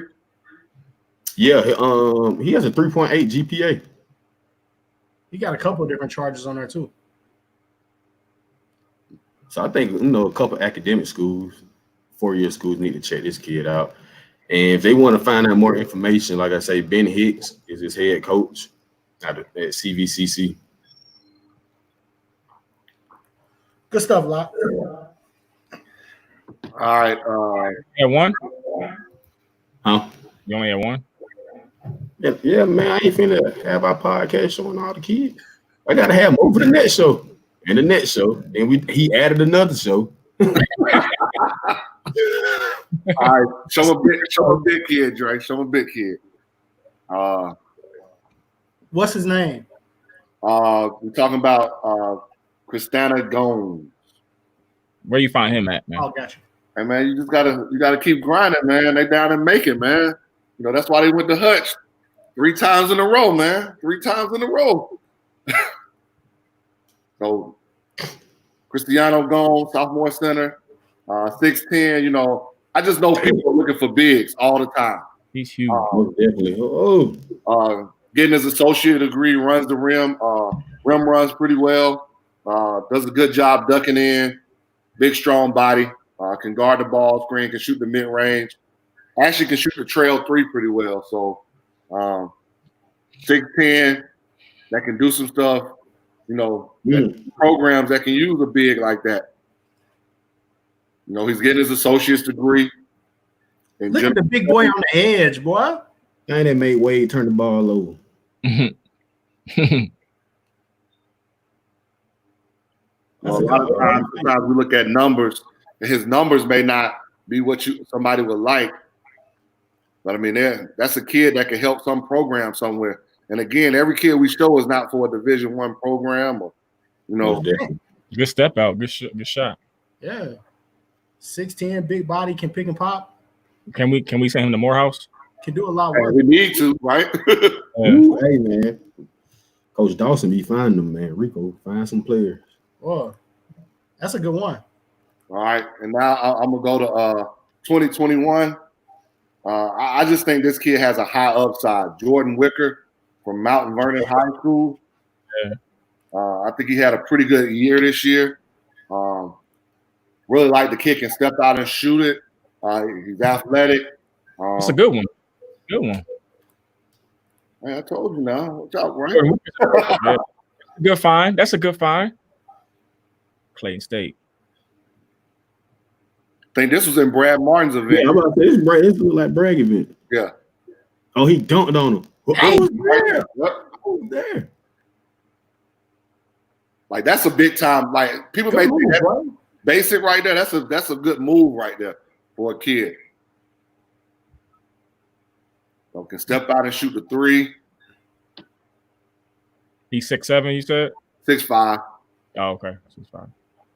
6'5". Plays hard. Probably got to increase his motor a little bit. 2021 though. He got 2021. He flushing though. Yeah. But this highlight tape doesn't do justice of how hard he plays. Exactly. I will agree with that.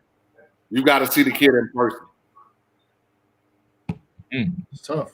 Good basketball player. Good basketball player. Mondre, what you got for us? I know Dave sent you somebody. Yeah, I got You're probably from like Colorado or somewhere. Vegas. Dave did send me something. But I got a couple kids. I got my first kid that I want to show is from Chattahoochee. The high school? Yep, 6'8". Oh man, I liked him. David, I liked him in the playoffs, man. He was good in the playoffs. Especially the Final Four game. He was really he was getting buckets in the Final Four game. Rebounding, getting buckets. He's 2021. He's 2020. Oh, this the kid who saw it beautiful. That's what I'm saying. Yeah.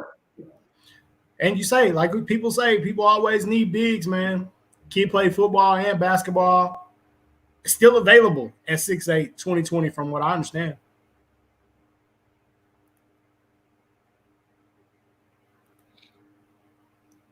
Finishes inside. I like a big that knows that he's a big.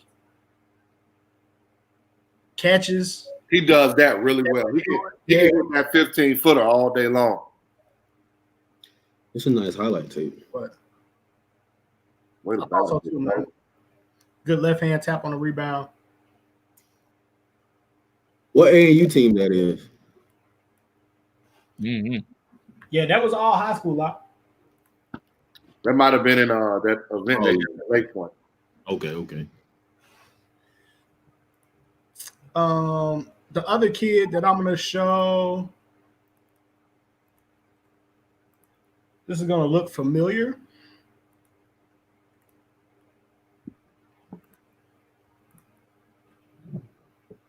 Yo, kid, huh? Justin Wilson. Solid point guard that I feel like got better for you guys during the year. Man, he was the engine that made us go, man. He was really good for us this year, man.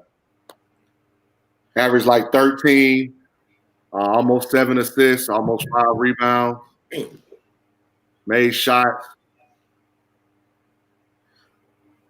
Okay. He was one guy that stood out to me when I came to watch you guys practice.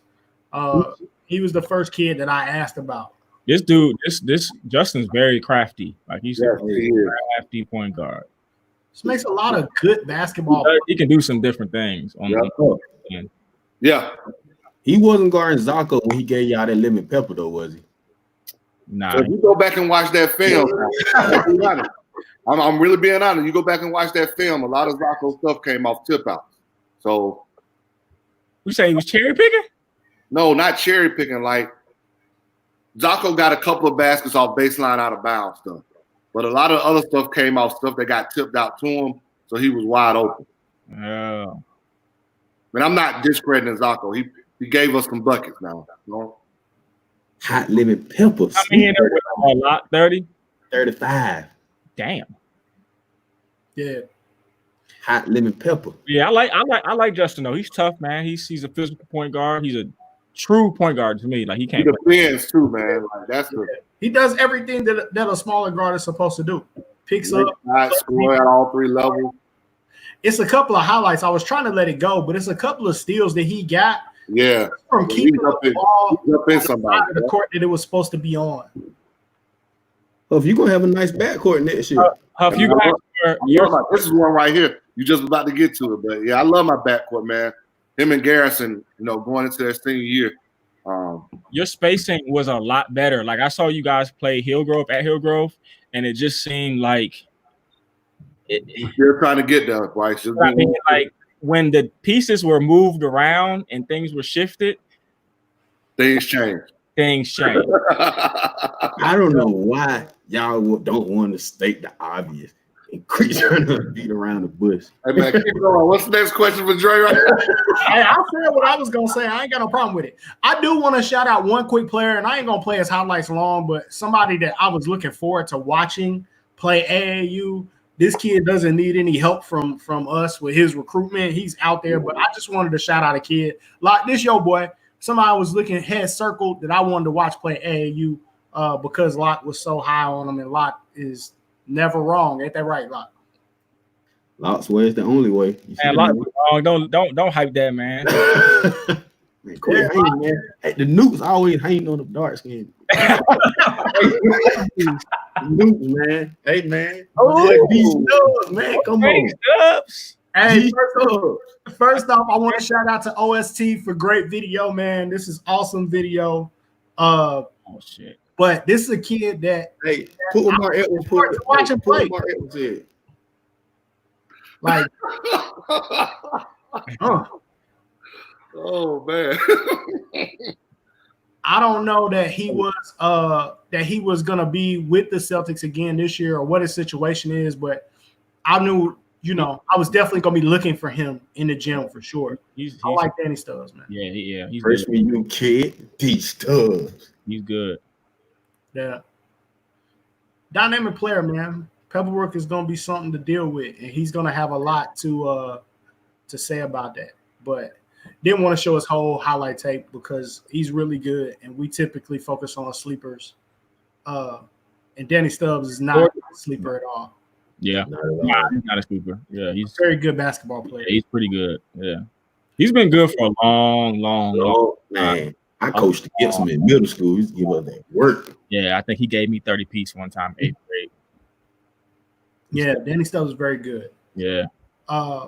Hey, how you just gonna skip over Mark Edwards comment? Mark Edwards. I just showed one of Mark's comments, bro. Where Mark been this whole quarter? No, not the most recent one. Man, I'm gonna black you skipping over the. I'm gonna black myself out with that comment. Oh, you talking about when you was talking about Chance? We've talked about we talked about this on the show. We've been open about it. I just said I don't want it to get to the point like where it seems like we trashing that kid. We ain't gotta try. No, like we're not we talked about it. No. He's talented. We talked about it. That but the truth is the truth. They got better after he was gone. And when you're a 5-star kid, that's not supposed to happen. So he's yeah, it's not to trash that kid, but he's still a 5-star, 4-star. He's like a 4-star kid right now. Dang. He's gotta have a good chance. Needs to have a really good year, man. I hope he gets it together and figures it out. Way too talented not to have a good year. Very, very talented. Sure, he's starting to keep it together. Should he stay? I don't think he has a choice but to stay at McEachern. Like, no matter where he goes. Yeah, that's not really the thing. Yeah, don't 4 schools in 4 years. Don't do that. Like, you at a spot where they can handle stars. They've had stars, so why not? Him and Cam McDowell. Why not? I mean, just I like Cam McDowell. Speaking of Cam McDowell, yeah, he can hoop. Yeah, he can. Our hoops hitting gym. Man, that showed 4 kids. Man, I told you Dave gonna send him one too. Yeah, this is not for me. Dave got one from Connecticut. Why? You should have kept the Danny Stubbs. Well, now he got love, man. We got 4 kids for you. This is why I just showed one kid because ain't no telling how many kids Monday. Oh, wow. See how that? All right. Hey man, we gotta throw something at you, man. I don't know. Hey, need to throw another collar shirt at him. That is Dorian Hill. Dorian Hill is at Combine Prep. Where's Combine Prep? It's a few of them. I've heard of it. I just don't know where it is. With a 3.5 GPA and 1130 SAT score. Man, Kid that's got grades. Bam, bam. Nice move. And Dave's kids get credited to me. That's Dave's kid. So hoop hitting gym kid. Good basketball player though. Good highlights anyway. Give me that. Ooh. A lot of these dudes he's taking a handle cannot dribble. Yeah. Oh my goodness. Hold on. Yeah, that's when you get thrown in the gold division for the first time. You really ain't got that squad to be playing gold. That's how you So Dre, I know you can't comment on kids, but you've had success with kids going to prep school route. What makes it a successful prep school or a kid successful at a prep school that you'll recruit? So I guess your question is what makes a kid successful at that prep school situation? Yeah, or maybe it's a prep school that can help a kid get successful. I guess it can go either way. Like, Yeah, I think every kid's different in terms of what they need. Some kids need exposure. Some kids need time. And I think there's a lot of different type prep school routes that kids can go. And so I don't think there's anything. I mean, like you said, we've had a lot of success with prep school kids, so I don't think there's anything wrong with that route. But I do think that like it's important that these kids really do their research and understand what type of prep school situation they're going to and how it can benefit them. I mean, Right. You can't be mad if you didn't do your research. Because I do think again there's value behind time or exposure, all the above. So Mondre, I'm just put you in. Not Mondre, Andre. What y'all gonna do next season, man?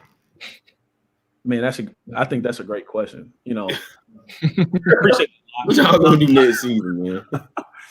I'm excited about our roster. We were young and banged up last year in our second year. Didn't have, we felt like we had good pieces, didn't have enough of what we needed for our system in year one. And so I'm excited about year three because it's, these are our guys. I think we've recruited everybody, but, really one guy on our roster at this point. And, those guys, now obviously at Ole Miss, you had Ronnie on last week. They did a phenomenal job. And, they basically gave us the blueprint. It can be done.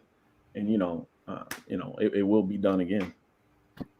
So you and Ronnie, y'all play next year? We know what Ronnie said last week. So hey, all I want to say is I can't wait for the handshake line. I'm just Hey, he gonna squeeze extra. We say, what Ronnie said, go squeeze his hand extra tight when you win. No, those dudes are great, man. Obviously phenomenal coaches. They've done a phenomenal job. At the current school, they did a phenomenal job here, and so we got nothing but love and respect until those 40 minutes tip off. And then it's it's on and popping. So I'm looking forward to it. So I'm also take you back a little bit.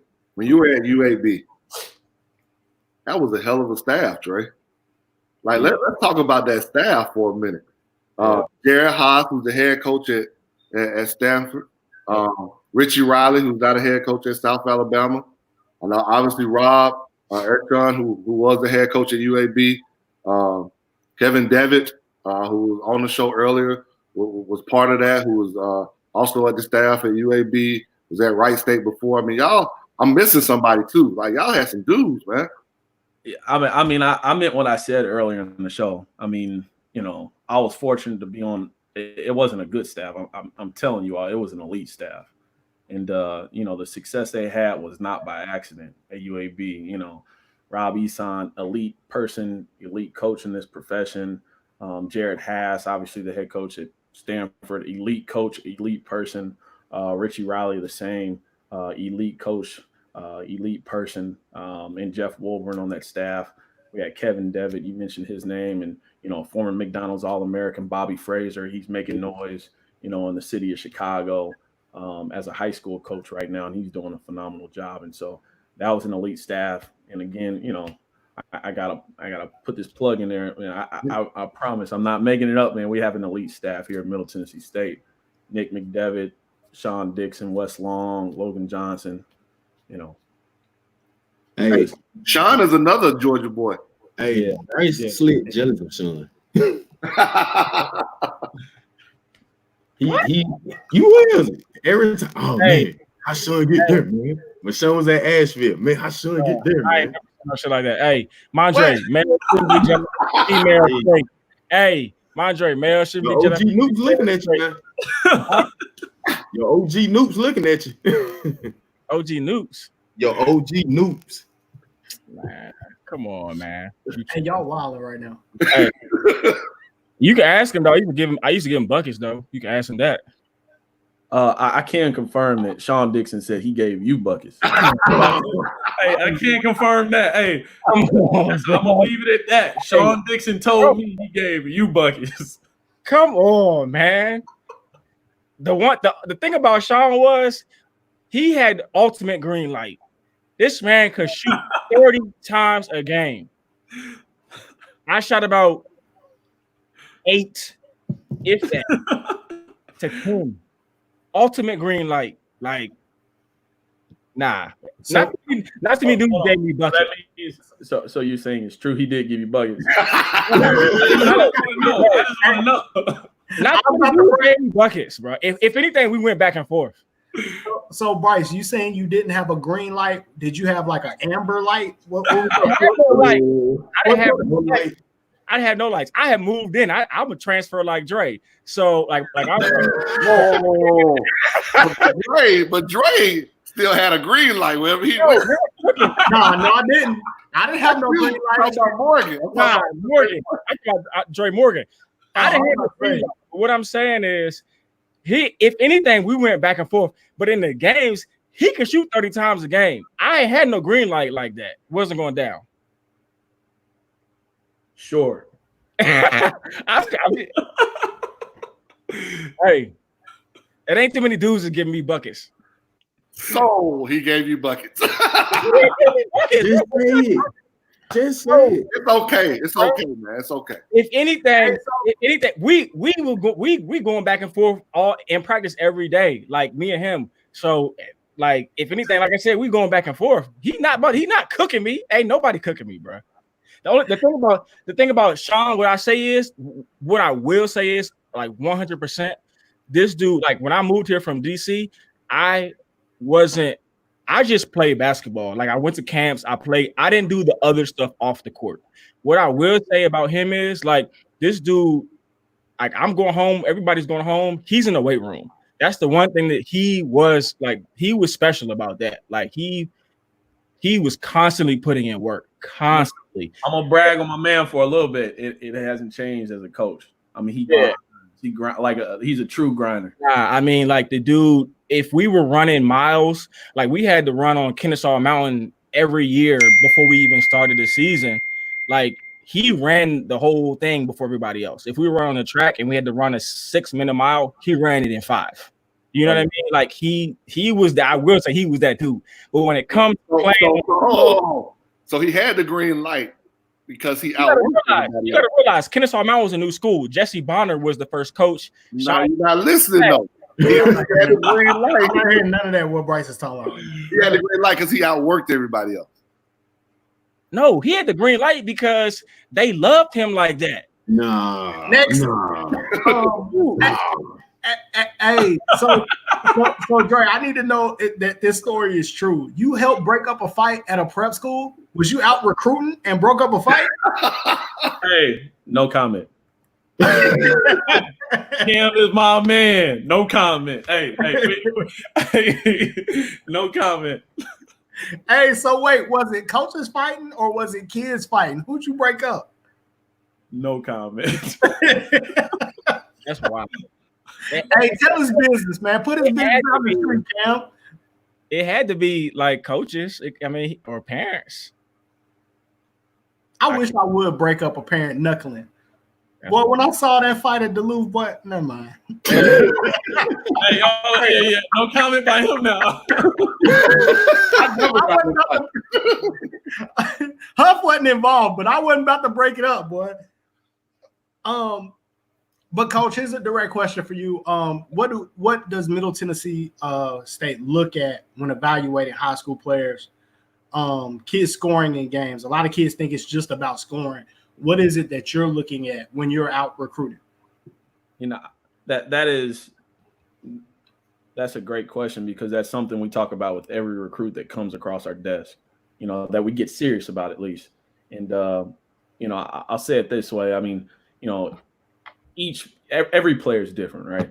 You know, we're always looking for, I don't know if he heard it earlier, I'm looking for guys with superpowers. What do they do at an elite level, whether it be, you know, ability to create opportunities for a teammate, make shots from the perimeter, tenacious on the glass. It can be any of those things. But then right after that, you know, what do you do well when you don't have the ball in your hands? And it's, you know, one of the most important things, in my opinion, that we need on our team, because, you know, as you all know, any incoming freshman anywhere in the country, you know, it will be tough for you to lead the team in scoring. It will be tough for you to even get enough shots to lead the team in scoring, you know, and so you got to bring something different to the table that brings value to, you know, your team or your organization. Hey, Coach, tell them the truth. Tell them ain't no way in hell a freshman is coming leading you in scoring unless you Ant-Man. Yeah, I mean, yeah. You know, they think they like that, Coach. When you tell them it's gonna be tough, that ain't enough. Man, tell them it ain't gonna happen. I'm gonna tell you this: we got a kid coming in. I think he's gonna be phenomenal. I love him. You know, I think his potential's through the roof. Christian Fussell. Yeah, but he'll tell you right now. I tell him every single day when I talk to him on the phone, it's gonna be tough. And when I say it's tough, it's gonna be 10 times tougher than you even think it's gonna be. And so if there's any way that, you know, kids can kind of grasp that concept, I know it sounds crazy. It almost sounds cliche a little bit, but, you know, like I told him the other day on the phone, when you get on that track and you look at me across the track and you're trying to survive on that track, then you'll figure out real quick how tough it is. I'm gonna tell that too. Kids, if y'all listening, what Dre Morgan is basically telling you is when he says it's gonna be tough, that means I got somebody on my roster already that'll bust your ass in practice. You better strap up. No doubt. So, Andre, I know it's been tough the last 2 years, obviously, and which is why you've been busting your tail recruiting. And I remember hearing this saying about teams want to stay old, get old and stay old. And you guys really weren't able to do that these first 2 years you got there. Yeah. Well, you had a lot of guys, you know, especially some guys that we know, Eli Lawrence, Tyson Jackson, that had to play significant minutes for y'all. Yeah.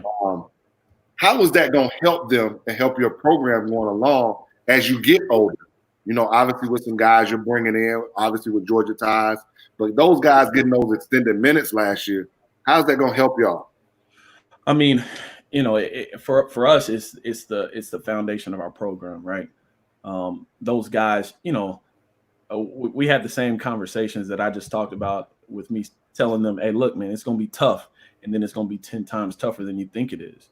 And so, you know, like every other kid, every other recruit that goes into college, you know, they did not know and they didn't understand. And we were young last year. Mm-hmm. And, you know, they had success. You know, Eli Lawrence, you know, had a phenomenal game, almost scored 30 points as a freshman, you know, and he had games where, he didn't score, goes over, you know, and Tyson Jackson, you know, he's the freshman of the week, you know, and then, 2 weeks later, you know, he's in a shooting slump that almost lasts 3 weeks. And so, throughout all that, young players are able to hopefully figure out, all right, it's tough as it is. I have to still consistently work on my game, outside of practice. I have to consistently take care of my body outside of practice, so that I can give my all, on game night. And so, it's a process. I know obviously everybody wants to win right away, and, it takes a lot. It's a lot of ingredients, for a team to become successful. And, sometimes it takes some time to kind of find the right ingredients.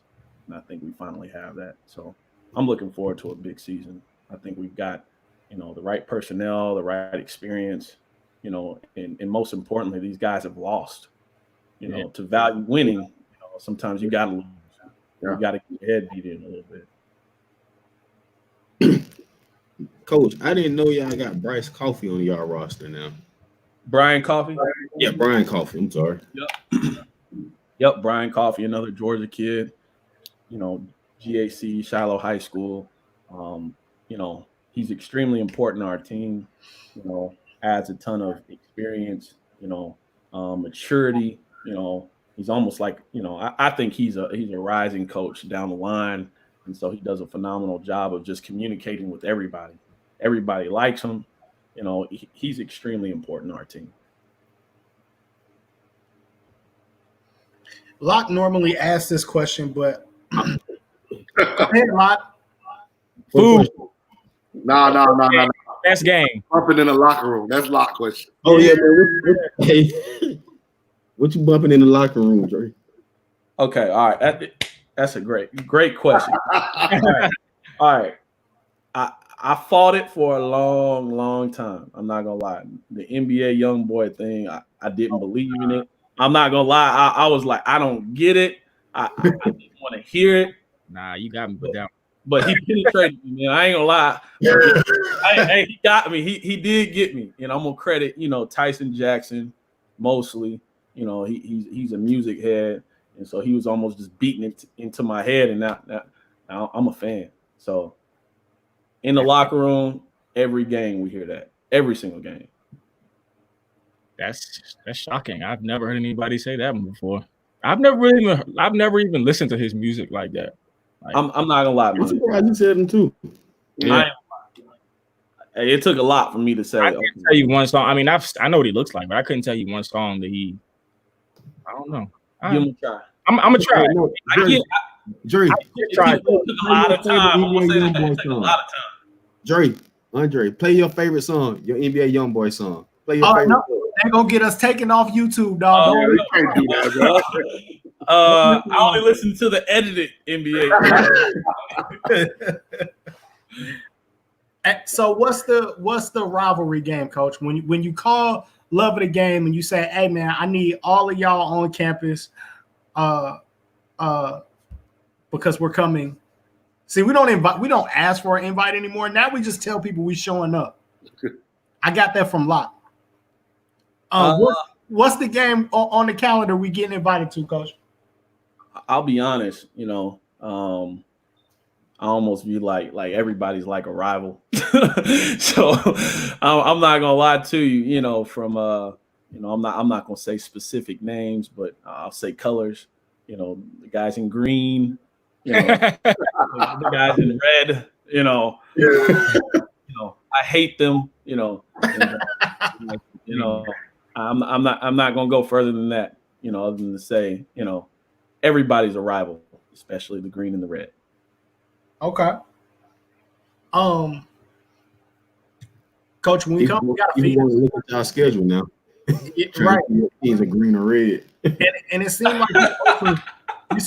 like you owe some steak dinners out here, Coach. So when we come, you gotta feed us, though, man. Man, please come through, fellas. I know you'll love Murfreesboro. I'm serious, man. I'm an Atlanta guy. I love Atlanta, but I promise, in my 2 years here, I've fallen in like complete love with Murfreesboro. It's 10 times better than what you realize it is. So if you come through, food's on me and Huff. We're gonna split the bill. Whatever you all want to eat, hey Huff, we split it down the middle. You got it right. All right. Yeah, I seen that, Shep. Another one. What? Oh yeah. Commit, Andre. commit, DJ Patrick, commit. Yes. Andre, tell us about how much time do you really talk to your player about your path? Like, and what I mean by that is that you're freshman of the year, if I'm not correct, at Kennesaw State. Yep. Yet you end up finishing your career at North Georgia. Yep. Like, how do you talk to them about that? It's funny because I do try to talk to all of them about it, and just give them, why do I act the way do I act? times as a coach, I try to explain to them, man, I'm passionate about, making sure these guys have a good experience. They're well taken care of. And so, I try to give them as much insight as to the good and the bad, that I experienced, throughout my college days, really on and off the court. And, no different than a parent. I'm not their parent, but no different than a parent. I promise you, anybody who's in our program, I want absolutely nothing but the best for them. Your time at Kennesaw, was that the last heydays of Kennesaw? Well, sorry, I'm not saying it like that. But, yes, he is. He's exactly saying it like that. No, I'm not. Like, were you on that the days with Coach Engel and the great runs they had? He trying to say, is that you were there the last time Kennesaw State has been any good? That's what he was trying to be good under Amir? So I'm not saying that. Stop trying to put words in my mouth. All I know, I'm serious when I say this, man. Like, the excitement around that program right now with Amir is unbelievable. They about to be jumping. Yeah, he about to be. Ben, Tanner, those dudes are doing a phenomenal job. They got some players in there coming in. The school of Kennesaw, like, I think it's a great situation. I think it was just a matter of the right fit. Not that those guys didn't do a great job. It's just again, that fit piece. So for them to be recruiting the state of Georgia the way that they are, it feels like I know you all see them everywhere because I get text messages all the time about, man, Kennesaw State's in the gym. When are you coming? And so they're doing a great job. I mean that, a great job. Hey, how long has it been in all your years of coaching since somebody has said that to you? Kennesaw State's in the gym. Where are you at? Hey, until Amir got there, Kennesaw State was never in the gym. I never saw them nowhere. I saw him at the car wash. I saw him at QT. Yeah, man. I saw him on the radar at Westminster, man. Don't do that. And was out where Amir? No, this is before Amir. I saw, matter of fact, I saw him the day I met Ronnie Hamilton. I saw Kennesaw State in the gym. Dude came in there with his daughter for a second and bounced. He was there for a hot 15. Shout out a couple of text messages. He was gone. Yeah, to see. Never saw them in the gym. No comment. Yeah, that convocation center gonna hit different. Yeah, it's gonna be gonna hit different next year, bro. Definitely.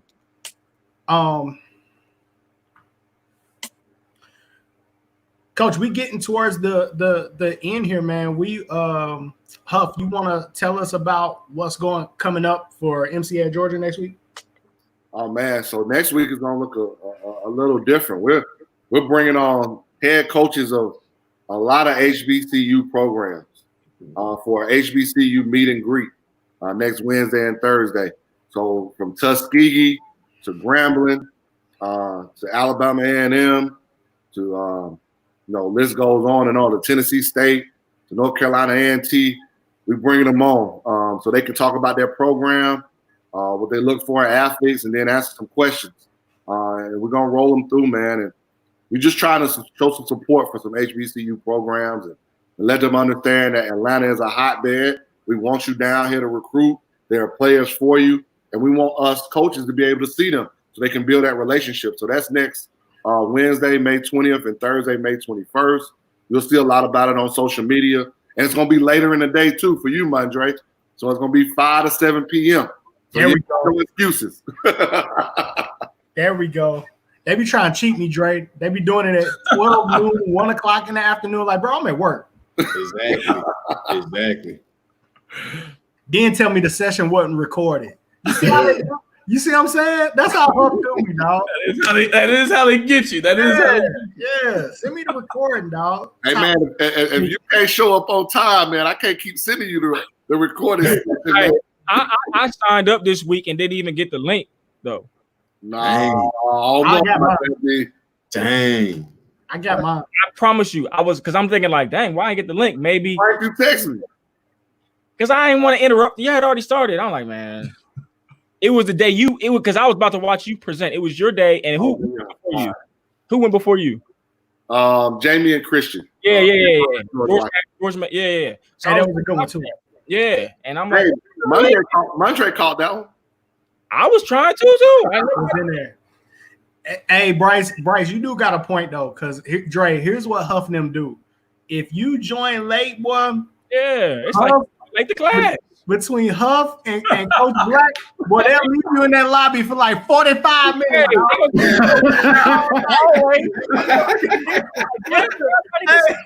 Hey, it's like being at the club and your name ain't on the list, dog.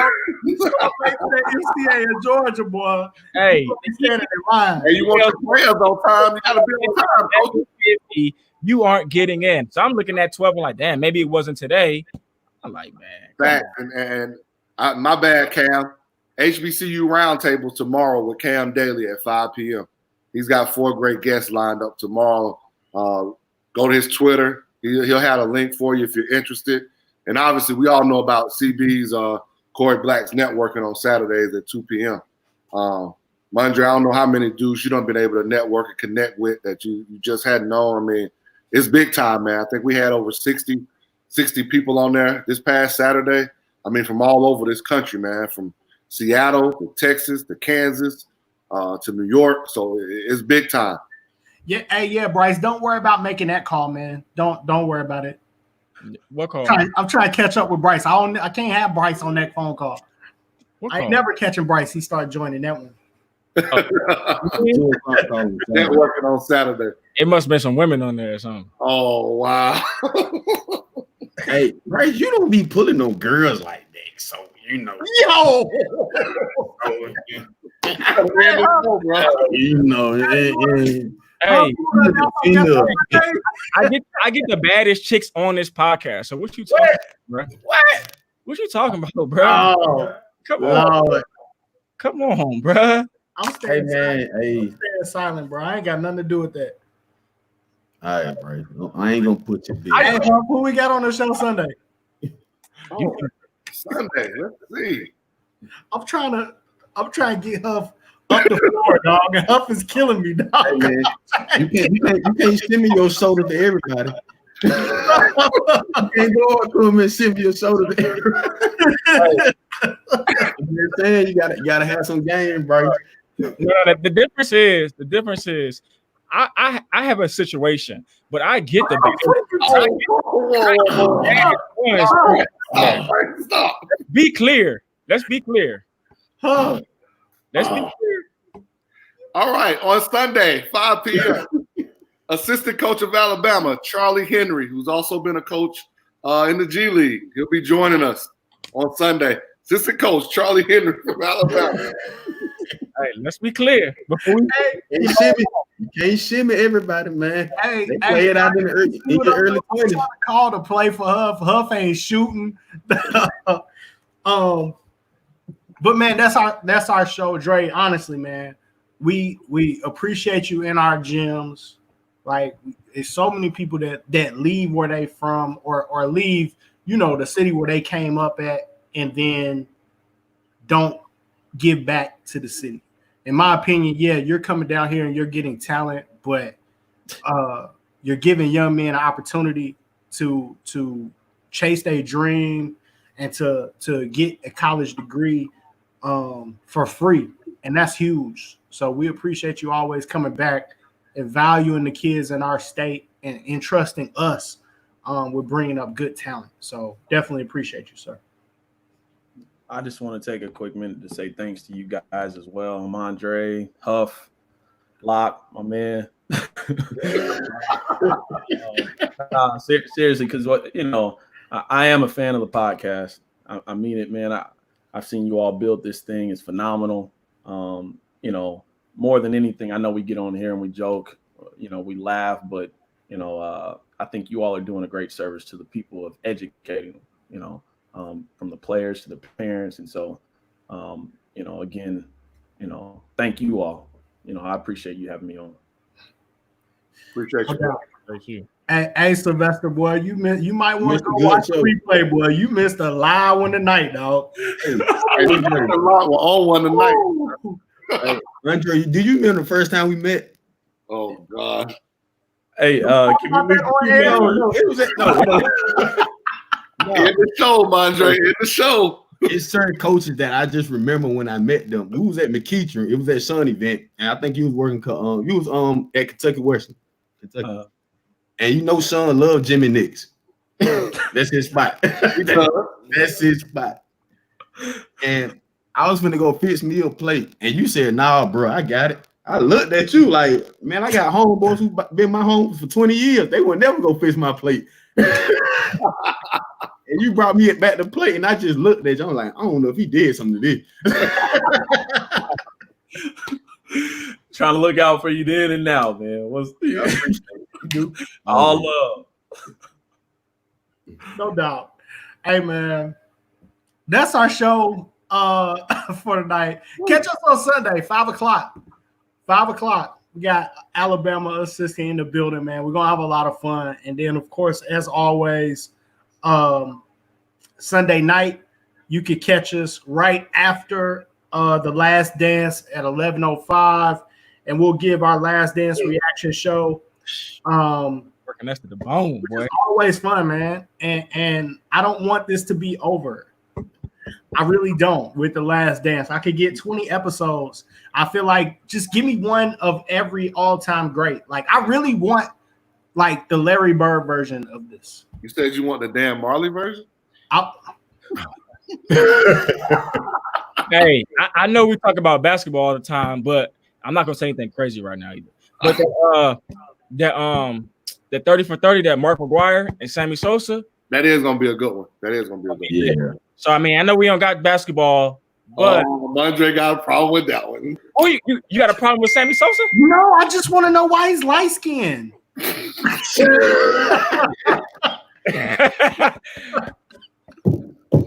I don't know. He looks like Sammy Sosa looks like Kylie Jenner. I don't understand why. Like, you gonna see this too while you playing. You gonna see all right.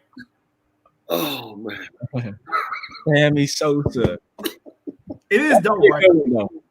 We need Lynn Bias, bro. Like it's been a lot of. We didn't. I mean, do we have enough on Lynn Bias to have? It's one on Lynn. I don't think it's. Yeah, I think it is. Yeah, one on Lynn Bias. Hey, the PG County documentary dropped tomorrow too on Showtime. watch that. That joint gonna be popping. You know what I'm saying? Check that out. That's gonna be lit. Kevin Durant, all them dudes who grew up in that area. For sure. Check out For Life on ABC. Hey, people like Locke who grew up in the South Georgia and never been to DC and never really seen no DC basketball. First of all, I've been to DC. You need to watch this. This is going to enlighten you. I'm gonna watch it. All right. Hey, so since you and James Flight White is homeboys, I'm gonna get off the show after I say this. Since y'all homeboys, can you get James Flight White on the show, Bryce? Nah, probably not. But I used to. So look, if you like Maryland's a small place, you know what I'm saying? DC's a small place. If you can hoop, everybody knew who you was. So I mean, back in the day when James was playing with DC Assault, I used to ride in the back seat. I was in like 8th and 9th grade. You know what I'm saying? He was like 11th or 12th grade. I used to ride in the back seat. We used to go places or whatever. That was as far as it went, though. For level, obviously, than me. So it was your job to roll after. Never mind. Nah, like so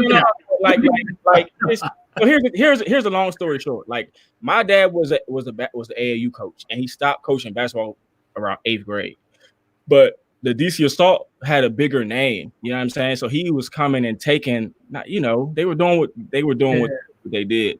So I was still around. I was hanging around them, you know what I mean? And I was always in the back seat, riding around, going to camps. With somebody that could take off from the free throw line.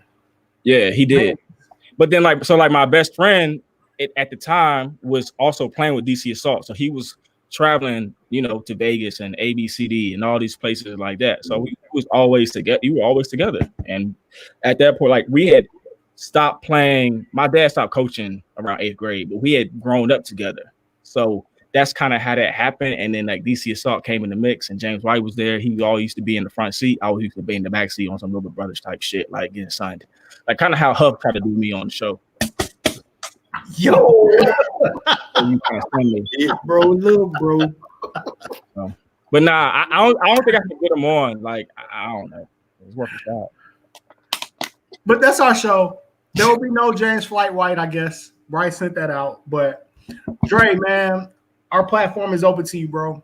We appreciate you for coming through. Like I said, appreciate you valuing our state.